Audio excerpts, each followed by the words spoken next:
요한복음 13장 1절부터 17절까지의 말씀입니다.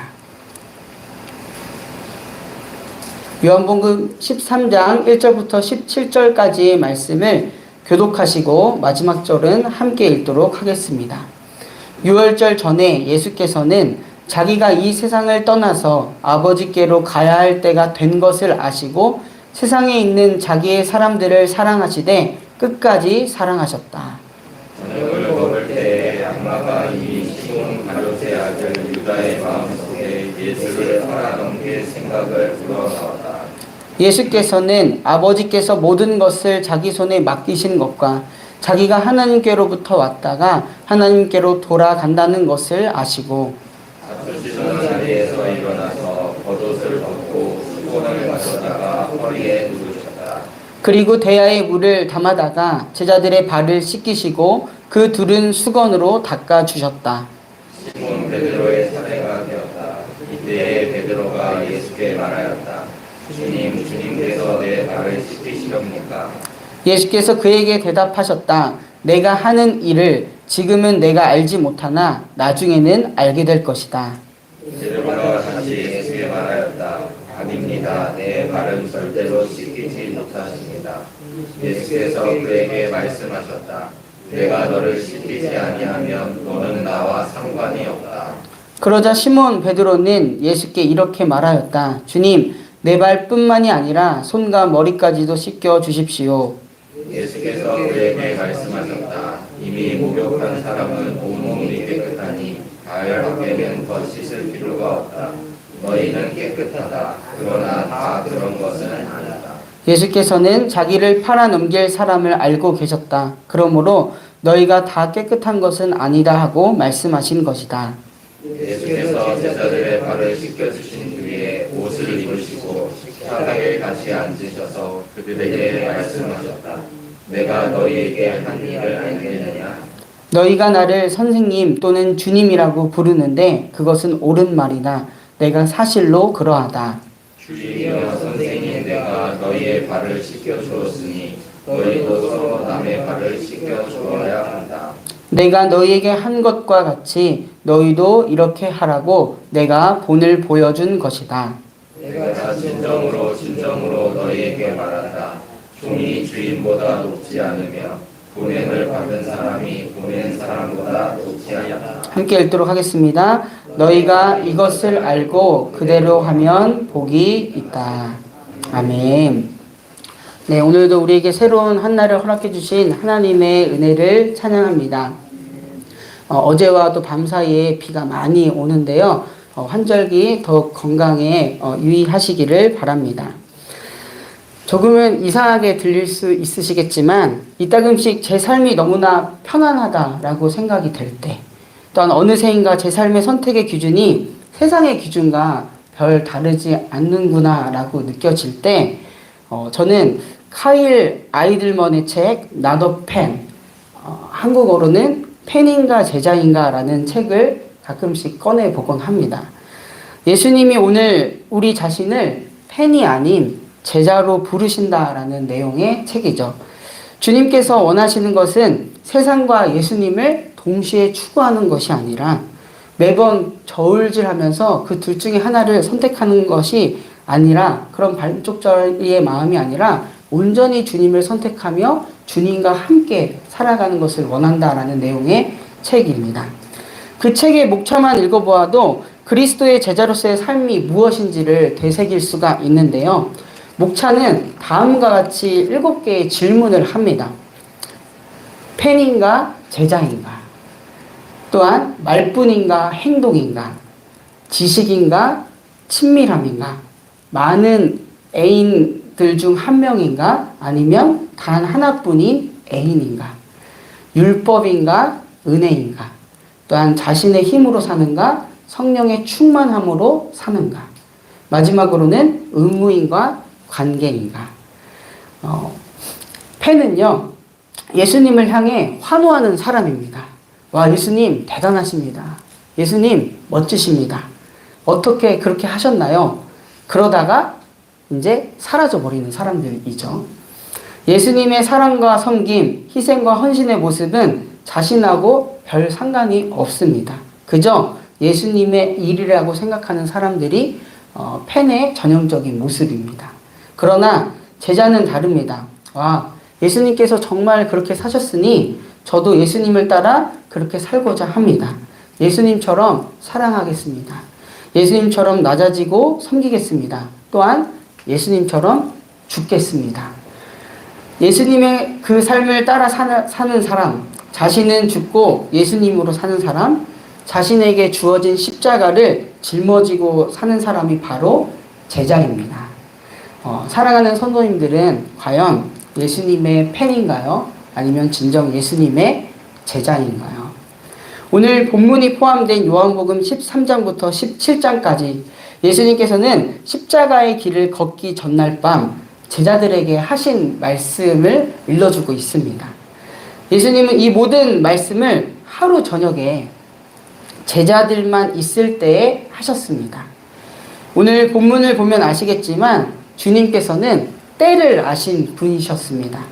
바로 자신이 이 세상을 떠나 하나님 아버지께로 가야 할 때, 그 때를 아신 분이 바로 우리 주님이셨습니다.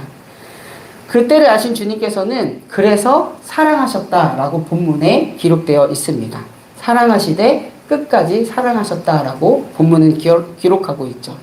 심지어 예수님은 제자들 중 하나가 자신을 배신하고 또 다른 제자들은 자신을 부인하며 모든 제자가 자신을 버리실 것도 아셨습니다. 그런데도 예수님을 이들을 사랑하시되 끝까지 사랑하셨습니다. 그래서 섬김의 모습을 보여주셨죠. 예수님이 제자들을 완전히 이렇게 아셨듯이 오늘 우리도 예수님께서는 우리를 완전히 아시는 분이십니다.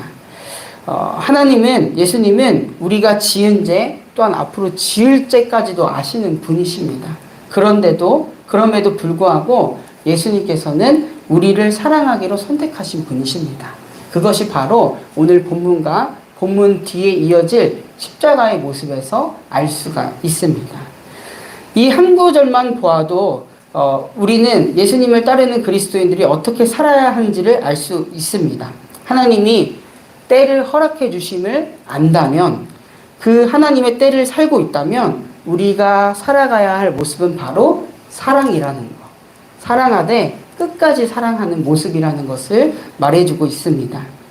요한 1서에서는 이 하나님의 사랑을 잘 표현하고 있는데요. 요한 1서 4장 16절에서 19절의 말씀입니다. 우리는 하나님이 우리에게 베푸시는 사랑을 알았고 또 믿었습니다. 하나님은 사랑이십니다. 사랑 안에 있는 사람은 하나님 안에 있고 하나님도 그 사람 안에 계십니다. 사랑이 우리에게서 완성되었다는 사실은 이 점에 있으니 곧 우리로 하여금 심판날에 담대함을 가지게 하려는 것입니다. 우리가 이렇게 담대해지는 것은 그리스도께서 사신 대로 또한 우리도 이 세상에 그렇게 살기 때문입니다. 사랑에는 두려움이 없습니다. 완전한 사랑은 두려움을 내쫓습니다. 두려움은 징벌과 관련되어 있습니다. 두려워하는 사람은 아직 사랑을 완성하지 못한 사람입니다. 아멘. 요한 1서에서는 이렇게 하나님의 사랑을 잘 표현되고 있죠. 다름 아니라 예수 그리스도 안에서 우리 안에 완성되신 그 사랑을 말하고 있습니다. 주님께서 하나님의 사랑을 몸소 보여주셨습니다. 마지막 때가 다가오는 그 중요한 순간 예수님께서는 모습으로 사랑을 보여주셨고 제자들에게 또한 깨닫게 해주셨습니다. 제자들과 함께 식탁을 나누었고요. 잡수시던 자리에서 일어나 겉옷을 벗고 수건을 가져다가 허리에 두르고 대야에 물을 담아다가 제자들의 발을 하나하나 씻기시고 또한 닦아주셨습니다. 발을 씻기고 닦아주는 것은 그 집에 가장 천한 종이 하는 일이었습니다. 그렇게 예수님은 종의 모습으로 예수님의 제자들의 발을 씻고 닦아주셨습니다.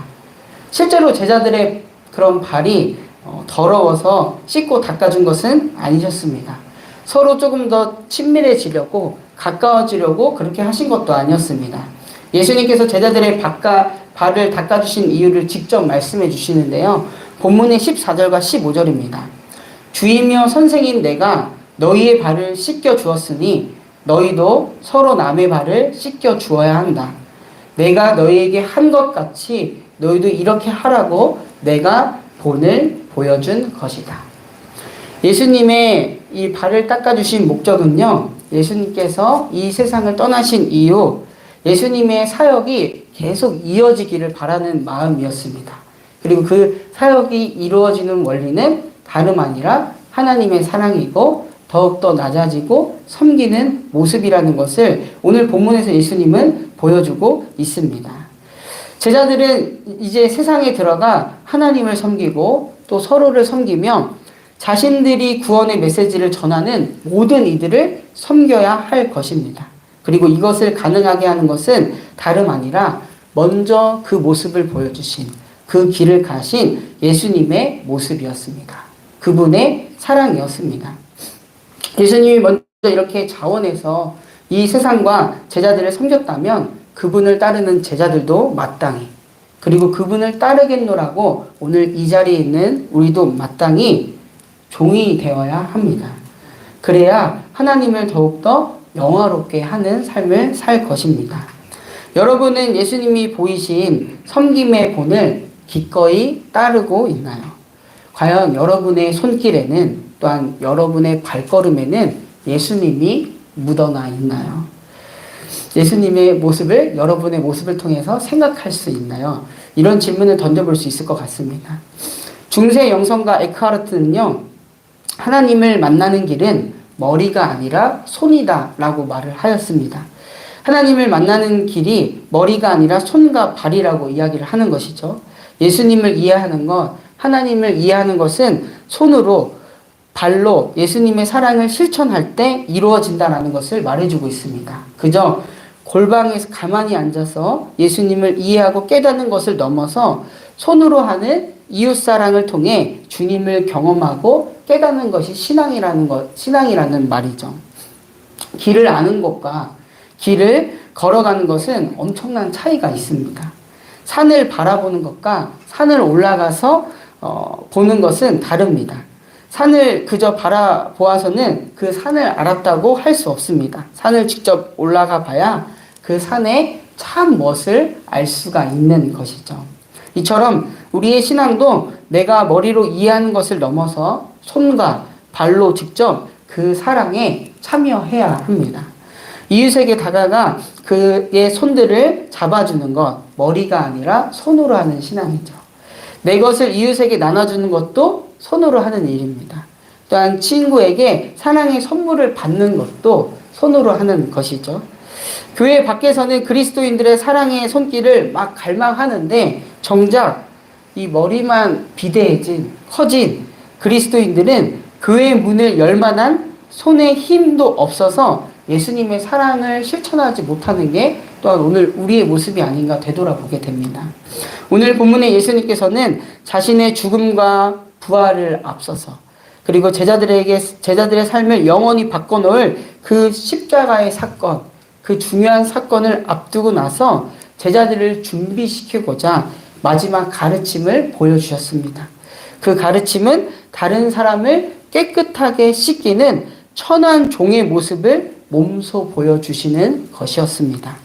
이러한 예수님의 모습을 우리가 품고 살아가기를 간절히 바랍니다.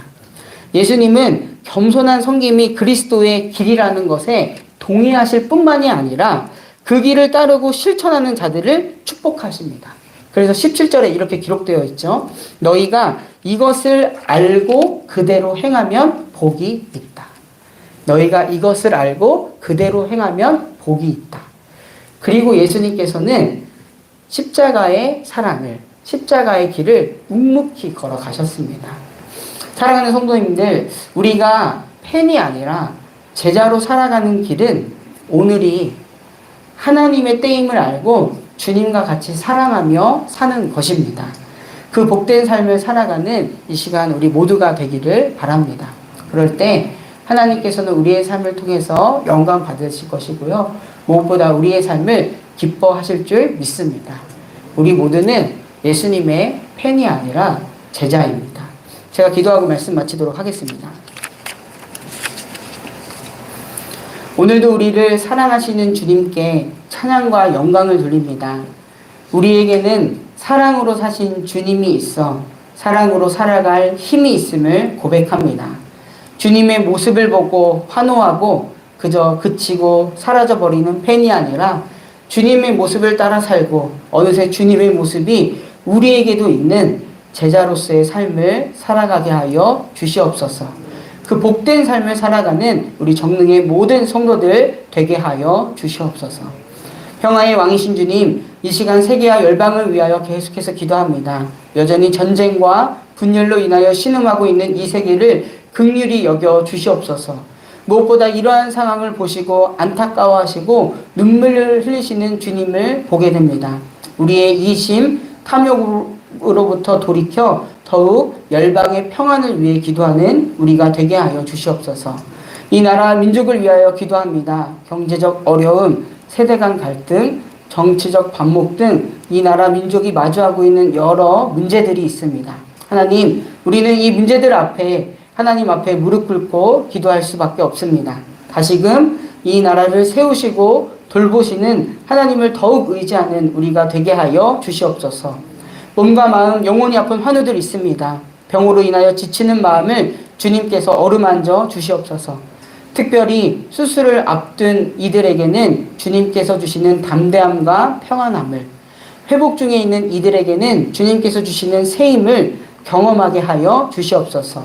이 기간이 더욱 하나님을 의지하는 기간 되게 하여 주시고 함께하는 가족 또한 기억하여 주시옵소서.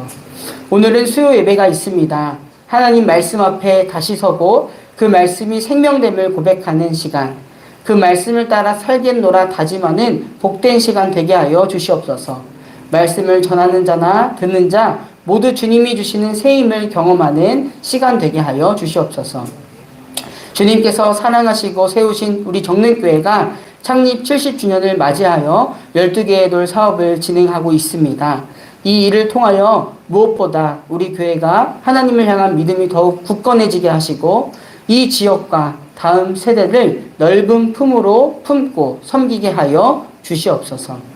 이 시간 주님께 마음과 정성을 드린 손길 있습니다. 주님, 드린 손길을 기억하여 주시고 드려진 예물 이 땅에 하나님의 나라를 위하여서 또한 하나님 뜻에 따라서 귀하게 쓰이게 하여 주시옵소서. 이 시간 각자의 기도의 제목을 가지고 하나님께 나아갑니다. 기도를 통하여 하나님 뜻 알게 하시고 그 뜻에 따라 살아가는 한날 되도록 인도하여 주시옵소서. 이 모든 말씀 지금도 살아계셔서 우리를 사랑하시되 끝까지 사랑하시는 우리 구주 예수 그리스도의 이름으로 간절히 기도드립니다. 아멘. 하늘에 계신 우리 아버지여, 이름이 거룩히 여김을 받으시오며 나라가 임하시오며 뜻이 하늘에서 이루어진 것 같이 땅에서도 이루어지이다. 오늘 우리에게 일용할 양식을 주시옵고 우리가 우리에게 죄 지은 자를 사하여 준 것 같이 우리 죄를 사하여 주시옵고 우리를 시험에 들게 하지 마시옵고 다만 악에서 구하시옵소서. 나라와 권세와 영광이 아버지께 영원히 있사옵나이다. 아멘.